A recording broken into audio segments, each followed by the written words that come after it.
Good morning, students. Welcome to our online classes again. As we have continued with our second lesson of geography, that is land, soil, water, natural vegetation, and wildlife. We have already discussed three of them: land, soil, and water. Today we are going to discuss about the remaining one: natural vegetation and wildlife. First of all, make the habit of these online classes regularly. Go through seriously, because we don't know when we are resuming our classes physically or practically. So we are going to proceed now with our topic, that is natural vegetation and wildlife. First of all, what is natural vegetation? First, what is vegetation? Vegetation means plant life. We have used the word vegetables. From where we are going to get those vegetables? Either from plants, trees or creepers. तो vegetation क्या है? Plant life, पेड़ पौधे. Natural, which grow naturally without human interference. जो पेड़ पौधे हमने grow नहीं किए हो, हमारा कोई इंटरफेरेंस नहीं रहा हो, प्राकृतिक तौर पर डेवलप हुए इन द फॉरेस्ट और इन द माउंटेनियस रीजन्स, जहां की इनएक्सेसिबल एरियाज हैं, अपने आप डेवलप होते हैं, तो वो क्या है? नेचुरल. जिनको कि हमने नहीं लगाया हो, हमने लगाया उसको हम बोलते हैं एफोरेस्टेशन, पौधारोपण, हमने बढ़ाया है इसको. तो नेचुरल वेजिटेशन कौन सा? Which are not developed by us, developed naturally without our interference, ये तो है natural vegetation. And wild life, what is wild life? Wild life, the plants, animals, birds etcetera which are not domesticated. वो पेड़ पौधे, जीव जंतु या फिर पशु पक्षी जो कि डोमेस्टिकेटेड. हम बहुत सारे पेड़ पौधे भी ऐसे हैं, आप सोचते हो कि पेड़ पौधे क्यों डोमेस्टिकेशन का, उससे क्या मतलब? बहुत सारे पेड़ पौधे हम बहुत सारे लगाते हैं अपने आसपास अकॉर्डिंग टू अवर नीड्स, लेकिन बहुत सारे केवल ऐसे हैं जो केवल फॉरेस्ट में ही पाए जाते हैं, उनको हम डेवलप नहीं करते. क्यों? हो सकता है हमें उनकी या तो इंपॉर्टेंस नहीं पता, या फिर वो हमारे यहाँ डेवलप नहीं होते. तो ये जो हमारे पास जीव जंतु पशु पक्षी जो कि हम घर पर नहीं पालते हैं, वो क्या है? नहीं. और क्यों नहीं पालते हैं? They are not so useful what the domesticated animals are, और not possible to domesticate because of their habits. जो उनकी आदतें हैं उनके अनुसार हम, हो सकता है जैसे हम इनमें भी कार्निवोरस, जो मांस खाने वाले जीव जंतु, तो उनको हम इस प्रकार नहीं रख सकते. तो वो क्या है? Wild life. तो वाइल्ड लाइफ में कौन से आएंगे? वो जीव जंतु जिनको कि हम घर पर पालते नहीं, विच आर नॉट डोमेस्टिकेटेड. अब हमारे यहाँ लास्ट लेसन में हमने different space of life, different domains of earth पढ़े थे कि हमारी पृथ्वी पर कितने सारे प्रकार के स्फेयर्स हैं अलग अलग. इसमें हमने पढ़ा था lithosphere which the hard upper layer of the earth surface, कि हमारी ऊपरी सतह है. उसके बाद हमने पढ़ा था hydrosphere, the availability of water in different domains, either it's lakes, rivers, ocean, seas, whatever it is. तो हमने फिर पढ़ा था किसके बारे में? हाइड्रोस्फेयर, जो कि पानी की अवेलेबिलिटी. तीसरा था हमारे atmosphere, the availability of gases and air, जो हवा है, डिफरेंट प्रकार की गैसेज हैं हमारे यहाँ एनवायरनमेंट में. Where all these three interact in a narrow zone and the life is possible, जहां तीनों मिलने के बाद जीवन संभव हो, क्या कहलाता है? बायोस्फीयर. तो natural vegetation, wild life are possible only in biosphere. ये कहां पॉसिबल है? केवल बायोस्फीयर में. अब एक और वर्ड था लास्ट लेसन में, फर्स्ट लेसन जो था हमारा ज्योग्राफी का, उसमें ecosystem. All the plants, animals are interrelated, interdependent on each other. जितने भी पेड़ पौधे, जीव जंतु हैं, जहां भी जीवन है, वो आपस में संबंधित भी है और एक दूसरे के ऊपर निर्भर भी है. तो those interdependence as well as interrelationship is called ecosystem. जो पेड़ पौधों का, जीव जंतुओं का आपस में एक दूसरे को निर्भर होना है, वही क्या है? इकोसिस्टम. अब हमारे यहाँ नेचुरल वेजिटेशन और वाइल्ड लाइफ, इसके बारे में हम पढ़ रहे हैं. तो ये इंपॉर्टेंट क्यों है हमारे लिए? Why vegetation is important for us and why wild life is important for us. अब वेजिटेशन हमारे लिए इंपॉर्टेंट क्यों है? First of all we are going through why it is important for us. पहले हम पढ़ेंगे वेजिटेशन क्यों जरूरी है हमारे लिए, पेड़ पौधे, जीव क्यों जरूरी है. अब इसमें देखो, most of the things at our home, either table, chair, etc., or our beds are made of timber, ज्यादातर लकड़ी से बने हैं. From where we are going to get the timber? Either from forests or different trees, विभिन्न प्रकार के पेड़ पौधों से मिलेंगे हमें. Then after shelter, it provides shelter to shelter, रहने की जगह. और वो किसकी? We are not residing inside the forest, हम तो रहते नहीं है. Then they provide shelter to different types of birds and animals, विभिन्न प्रकार के हमारे यहाँ जीव जंतु पशु पक्षी ऐसे हैं जिनको कि फॉरेस्ट के अंदर शेल्टर मिलता है, पेड़ पौधों के अंदर उनको रहने की जगह मिलती है. Then after the important thing for us, that is oxygen. Oxygen जो हमारे जीवन के लिए जरूरी है. From where we are going to get this? Because of forest, because the trees consume carbon dioxide, release oxygen.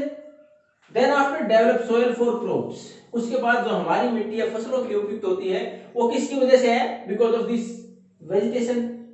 How? Last time जब हमने soil पढ़ा था तो हमने एक वर्ड पढ़ा था humus content, HUMUS, humus content, which is partially decomposed material. और डीकंपोजिशन किसका? Remains of plants and animals. अब रिमेन्स ऑफ प्लांट्स आ गया वर्ड कि जो हमारे पेड़ पौधे हैं उनके जो पेड़ की पत्तियां हैं या फिर ट्रंक वगैरह हैं या फिर जितनी भी सारे पेड़ पौधों से रिमेन्स उनके जो बच जाते हैं, उसके बाद क्या होते हैं? अर्थ के नीचे जाके डीकंपोज हो जाते हैं. They provide humus content to the earth और ultimately fertility to the soil. और अल्टीमेटली हमें क्या मिलती है? फर्टिलिटी मिलती है, उपजाऊपन मिलता है. तो हमारे यहाँ वेजिटेशन किसमें हेल्प करता है? फर्टिलिटी बढ़ाने में सोइल की. और ultimately then after we are going to get the crops which are essential for us. उसके बाद वो फसलें जो हमारे लिए जरूरी हैं वो डेवलप होती हैं. देन आफ्टर शेल्टर बेल्ट्स, हमने कंजर्वेशन ऑफ सोइल में पढ़ा था. इसको कंजर्वेशन ऑफ सोइल में पढ़ा था कि to stop the wind speed और to lower down the speed of wind and to prevent the soil erosion through wind. अगर हमारे यहाँ हवा से मिट्टी का कटाव उसको रोकने के लिए we are suppose to plant the trees at the boundaries of the field. खेत की जो बाउंड्रीज है उनके चारों तरफ हम क्या करें? पेड़ पौधे लगा दें. हवा आएगी, उसकी स्पीड कम हो जाएगी तो अपने साथ मिट्टी को कम उड़ाएगी, और जो उड़ाएगी वो बाउंड्री तक रह जाएगी क्योंकि बाकी फिर पेड़ पौधे लगे हुए. तो ये शेल्टर बेल्ट्स अगेन किसके बने हुए? शेल्टर बेल्ट्स किस चीज के करते हैं हम? We are going to plant the trees. Then after different fruits and vegetables we are going to get from these medicinal plants. तो मेडिसिनल प्लांट जिनसे की दवाइयां बनती हैं. तो विभिन्न प्रकार के हमारे पास ऐसे पेड़ पौधे हैं जो कि हमें मेडिसिन प्रोवाइड कराते हैं. पतंजलि बाबा रामदेव को बहुत लोग सुनते भी हैं, ऑब्जर्व भी करते हैं और उसको फॉलो भी करते हैं. तो आपने देखा होगा वो बहुत गुण बताते हैं एलोवेरा के, उसके बाद गिलोय के. तो सारे हैं क्या? कहां से मिले? वेजिटेशन का ही तो पार्ट है. उसके बाद मलेरिया, जो कि पिछले अगर एक सेंचुरी की बात करें तो उसमें मोस्ट डेडफुल डिजीज, जो कि ज्यादातर लोगों को मार देने वाली बीमारी थी, उसके लिए मेडिसिन कहां से डेवलप हुई? सिंचोना ट्री से. और वो ट्री फॉरेस्ट में डेवलप हुआ तो फिर कुनिन की टैबलेट बनी उससे. तो मेडिसिन प्लांट के लिए. उसके साथ साथ जब हमारे सर्दी जुकाम होता है तो we are going to get from basil tulsi. तुलसी के पत्ते वगैरह इस्तेमाल करते हैं. Again vegetation. एक जो सबसे इंपॉर्टेंट आप नोटबुक बुक वगैरह बनाते हैं, paper, that is we are going to get that paper from pine चीड़ और पाइन ट्रीज. तो हमारा पेपर भी कहां से? पेड़ पौधों से. तो इतनी सारी जरूरतें और बहुत सारी और भी हैं इनके अलावा जो कि हमारी किससे पूरी होती हैं? पेड़ पौधे से पूरी. तो it how natural vegetation is important to get all these facilities, to get all these things from the forest. अब सेकंड पार्ट है हमारा वाइल्ड लाइफ. डेफिनेशन हमने पढ़ ली वाइल्ड लाइफ की. The animals, birds etcetera which can't be domesticated. Animals, birds हैं वो जो कि हम पालते नहीं हैं, लेकिन ये किस प्रकार हेल्पफुल है हमारे लिए? ये हमारे लिए हेल्पफुल है. पहला तो देखो पोलिनेशन. इसके अगर एक्चुअल डेफिनेशन आप, it is the word of biology का वर्ड है, पढ़ोगे तो उसमें to provide pollen grains from the male plant to to stigma of the female plants for reproduction. पेड़ पौधों में रिप्रोडक्शन की जो फैसिलिटी उसको प्रोवाइड करने के लिए पोलिनेशन। लेकिन इसमें वाइल्ड लाइफ कैसे हेल्पफुल है? Different type of insects which sit on a particular flower and take the nectar to the another flower। Nectar ऊपर का पराग आप हल्का हल्का बिल्कुल बारीक देखते हैं उसमें, जैसे कई बार आप हाथ लगाते हैं बारीक येलो या व्हाइट कलर का उसमें हाथ में लग जाता है आटे की तरह, तो उसको वो क्या करता है कि अगर हम हनी बी का एग्जांपल लें, वो जब किसी पार्टिकुलर फ्लावर के ऊपर बैठती है just to get that nectar, जो उस नेक्टर से जो भी मिठास या रस प्राप्त करने के लिए उसके बाद वो दूसरे फ्लोर पर बैठेगी, तो उसके पैरों में उस नेक्टर का जो पार्ट लगा दूसरे में गया और वो रिप्रोडक्शन को बढ़ावा देता है। ये कहलाता है पोलिनेशन। अब उसके बाद है स्कैवेंजर। स्कैवेंजर कौन सा होता है? जो हमारे यहाँ क्लीनिंग का काम करे, साफ सफाई का काम करे या डेड बॉडीज को रिमूव करने का काम करे। और इसी में वाइल्ड लाइफ कैसे हेल्पफुल है? आप की अगर पीछे की जनरेशन आपके पेरेंट्स से अगर आप पूछेंगे तो उन्होंने बहुत सारे देखे होंगे, आजकल तो नहीं है। वल्चर, गिद्ध, आप उनको आइदर ऑब्जर्व इन जू और where there are conservation centres are made in the form of biosphere reserves और नेशनल पार्क्स फॉर देम। अगर कहीं उनको रिजर्व कंजर्व करने के लिए अलग अलग जगह डेवलप की गई हो, जैसे कि एक हमारे यहाँ कौन सी है, भारत में पिंजौर हरियाणा में, जहाँ की इनके अलग से सेंटर बनाया गया फॉर ब्रीडिंग ऑफ वल्चर्स, ताकि इनकी संख्या को बढ़ाया जा सके। क्यों? नेचुरल स्कैवेंजर का काम करते हैं। नेचुरल प्राकृतिक तौर पर पक्षी क्या करते हैं? डेड बॉडीज, जो डेड एनिमल्स हैं उनको बाहर फेंक दिया जाता है, वो क्या करते थे? उनको साथ ही साथ उनको उनके ऊपर सर्वाइव करते थे, उनके लिए उनको खाते थे। और उसके बाद हमारे यहाँ जो इन्वायरमेंट के अंदर पोल्यूशन होता था कि वो सड़ते थे, उस चीज से बचा देते थे। तो नेचुरल स्कैवेंजर का काम करते हैं। फिर उसके बाद बहुत सारे जो इंसेक्ट्स हैं, कीड़े मकोड़े हैं, जो कि हमारे लिए हेल्पफुल नहीं है, हमारे फसलों को बर्बाद करते हैं, तो उनको भी बहुत सारे बर्ड्स हैं वो खाते हैं। तो वो हमें किससे बचाते हैं? कि हमारी फसलों को बर्बाद होने से बचाते हैं। Then after work as decomposer. और बहुत सारे हमारे छोटे छोटे कीड़े ऐसे होते हैं, आप कई बार देखते हो कोई भी चीज जमीन के अंदर गिरी, उसके बाद वो धीरे धीरे डीकंपोज कैसे होगी? उसमें जो डिफरेंट बैक्टीरिया है, कीड़े मकोड़े, उसको डीकंपोज करने में मदद करते हैं। तो डीकंपोजर का काम भी करते हैं, और डीकंपोज होगा तो फर्टिलिटी आएगी। तो ये था वाइल्ड लाइफ का रोल। अब हमारे यहाँ ये जो वाइल्ड लाइफ है, नेचुरल वेजिटेशन है, ये डिस्ट्रीब्यूशन क्या होता है? वितरण, कौन सा कितना कहाँ होगा, यानी पेड़ पौधे कहाँ ज्यादा होंगे कहाँ कम होंगे, वाइल्ड लाइफ कहाँ ज्यादा होगी कहाँ कम होगी, ये है डिस्ट्रीब्यूशन। ये किस पर डिपेंड करता है? Wild life depend on vegetation, forest, and forest are depend on. अब जो हमारा नेचुरल वेजिटेशन है, वेजिटेशन किस पर डिपेंड करता है? Temperature and moisture. सबसे ज्यादा डिपेंड किस पर करता है? कहाँ कितना टेम्परेचर रहेगा और कितनी रेनफॉल रहेगी, पानी की अवेलेबिलिटी कैसी रहेगी। जहां अवेलेबिलिटी ऑफ वाटर, जहां पानी की अवेलेबिलिटी ज्यादा रहेगी, अबंडेंट टेम्परेचर रहेगा, पर्याप्त हमारे पास टेम्परेचर रहेगा, फॉरेस्ट डेवलप डेंस, वहां गहरे वन होंगे। तो जहां हमारे यहाँ पानी की अवेलेबिलिटी ज्यादा है वहां गहरे वन है।